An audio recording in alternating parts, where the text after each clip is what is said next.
কলকাতা গ্যাংস্টার্স কি বলবে? আমরা তো প্রত্যেক বছরই খেলি, আর রংশুদা এটা ইনিশিয়েটিভটা নেয়, আর শিবাস দাও আছে।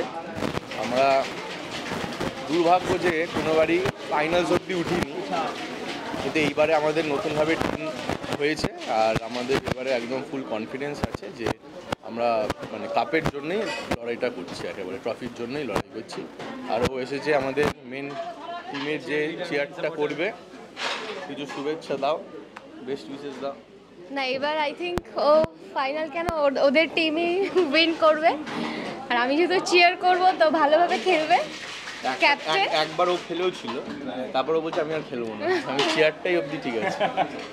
Thank you thank you cricket মানে তো প্রচুর এক্সাইটমেন্ট, পুরো জিনিসটাকে এক্সিকিউট করা এবং এই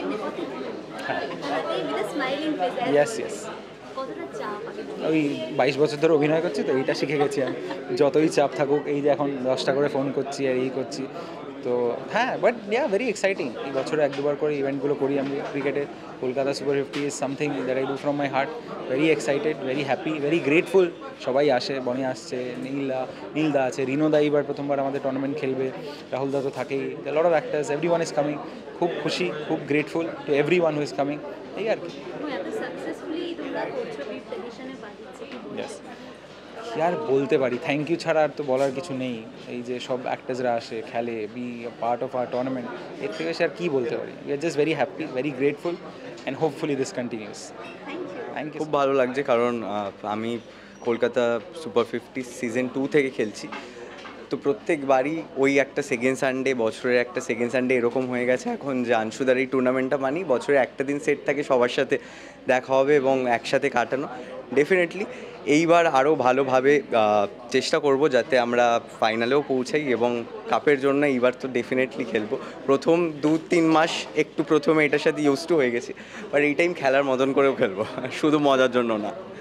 থ্যাংক ইউ। ক্রিকেট মানে তোমরা প্রচন্ড এক্সাইটেড একটা ব্যাপার। জার্সি লঞ্চ আজকে হচ্ছে, সামনে তোমাদের টুর্নামেন্ট, কি বলবে? টেনশন আছে, একটা টেনশন আছে, কারণ টিমের আমরা সিক্রেটটা রিভিল করবো না, তবে 10 জন হয়েছে, এখনও 2 জন আমাদের বাকি আছে, সিলেকশন প্রসেস এখনও চলছে। আমরা ভেবেছিলাম বরুণ চক্রবর্তীকে নেব, এত ভালো পারবো। আমাকে দায়িত্বটা দেওয়া ছিল সারনেম সেম বলে, কিন্তু রিয়া চক্রবর্তী আর বরুণ চক্রবর্তী, আমি বলেছিলাম একটু ফোন করে দেখ ফাঁকা আছে কিনা, তাহলে যদি নেওয়া যায় 9 তারিখ। Somehow he didn't pick up, দেখা যাক। তার মধ্যে ইন্ডিয়ার ইন্টারন্যাশনাল ফাইনাল তো, ওটা এখন ডিস্টার্ব করা যাবে না। ও প্রমিস করেছে পরের বছরও আসবে, এবছরটা ওর লসও মিস করে গেল। শুটিংয়ের ফাঁকে হয় না, কিন্তু মানে প্র্যাকটিস সেভাবে হয় না, কিন্তু এই সময়টা মানে ডিসেম্বর থেকে মার্চ অবধি যত ম্যাচেস হয় অলমোস্ট প্রত্যেকটাতে আমরা দুজন খেলি, আর আমাদের বলাই থাকে যে যে টিমে ও থাকবে সেই টিমে আমাকে নিতে হবে, মানে we go like a package, 1+1। একই টিমে 2 জন, আর বেসিক্যালি সব মুখই তো চেনা, সবাই তো চেনা পরিচিত একই সঙ্গে, কখনো কখনো এর টিমে কখনো ওর টিমে, এই ঘুরিয়ে ফিরে একটা খেলাই হয়, সে ভালোই লাগে। আর মজা হয়, সেটাই মেন। সবার সাথে দেখা হয় এতদিন পর, একটা অন্য জোশের সাথে একটা অন্য ব্যাপার থাকে, তো খুবই ভালো লাগে। Thank you. আরেকটু জানেন যে আজকে জার্সি লঞ্চ হচ্ছে, কতটা এক্সাইটমেন্ট, কতটা চাপ? চাপ কিছু নেই, বিকজ আমার মনে হয় যে এটা ওদের 5th edition Kolkata super 50, and Anshu আর শিবাস ক্রিয়েশনসের এটা খুব ভালো ইনিশিয়েটিভ, বিকজ এটাতে একটা চ্যারিটিও ইনভলভড আছে। সো আই থিঙ্ক সেটার জন্য আমরা অলওয়েজ ইন সাপোর্ট, অ্যান্ড একটা সানডেতে, সেকেন্ড সানডেতে যেখানে সবাই আমরা ফাঁকা থাকি, সো আমরা বন্ধুরা, আমরা কলিগসরা সব একসাথে ক্রিকেট খেলতে পারি, অ্যান্ড হোয়াট বেটার যে সবাই মিলে একসাথে ক্রিকেট খেলি, যেটা আমাদের ভালোবাসা। অ্যান্ড ওই দিন একটাই চাপ হচ্ছে, হ্যাঁ চাপ একটাই আছে, সেটা হচ্ছে যে ওই দিন ইন্ডিয়ার ফাইনাল, সো কতটা খেলবো, কতটা দেখবো, সেটা নিয়েই চাপ, আর কিছু না। Thank you. সামনেই টুর্নামেন্ট, কতটা এক্সাইটেড আগে বলো, আজকে জার্সি লঞ্চ হচ্ছে? ছোটোবেলা থেকে খেলতে ডাকলে খুব এক্সাইটেড হতাম, এখনও সেটা ওই একটা জিনিস পাল্টায়নি। প্রত্যেকটা বাঙালি ছেলের বাড়িতে ওই ক্রিকেটার হওয়ার স্বপ্নটা থেকেই যায়। যেখানে আমার বাবার নিজে ন্যাশনাল প্লেয়ার, সেখানে আমার বাড়ি থেকে চাপ ছিল, মানে প্রথমে যখন মিউজিক শুরু করি সেটা নিয়ে বাবার কাছে অনেক কথা শুনতে হয়েছিল, বাট এখনও যখন বাবাকে বলি মাঝে মাঝে খেলতে যাচ্ছি, সেটা বাবার মুখে একটা কোথাও একটা শান্তির একটা ইয়ে পাওয়া যায়। সো এত সব আমাদের কাজের সূত্রে সবার সাথে অন্য জায়গায় মানে ইন্ডাস্ট্রিতে দেখা হচ্ছে, কিন্তু খেলার মাঠে দেখাটা তখন আমরা ওই ছোটোবেলায় ফিরে যাই, সেই আনন্দে ফিরে যাই। ছোটোখাটো ওই ঝগড়া করা যে না এটা ওই বাই হয়নি বা এরকম কিছু, ওইগুলো করতে খুব ভালো লাগে। We are all very excited, প্রতি বছরই এক্সাইটেড থাকি। হোপফুলি এবছর খুব খুব মজা করবো সারাদিন।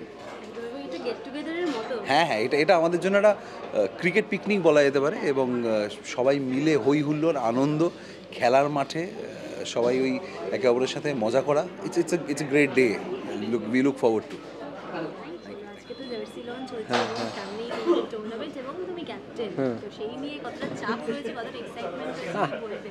খুব বেশি এক্সাইটমেন্ট রয়েছে, চাপ তো নিজেদের সব বন্ধুবান্ধব, অংশু, আমাদের টিমেও সব আমাদের বন্ধুবান্ধব, আয়ুষ আছে, আকাশ আছে, মুকুল আছে, আমাদের আরেকটা টিম আছে সেই টিমেও আমাদের সব দাদারা বন্ধুরা, সব মিলিয়ে বেশি মজা আসছে। চাপ সেভাবে নেই because it's a part of like game, so fun, it's fun. এটা একটা গেট টুগেদার বলা যেতে পারে। হ্যাঁ, গেট টুগেদার, সবাই সেকেন্ড সানডে একটা, সবার ছুটির দিন, সবাই দেখা করছে, তো খুব মজার। প্রত্যেক বছর এটা অপেক্ষায় থাকো। হ্যাঁ, আমি তো ওয়েট করি।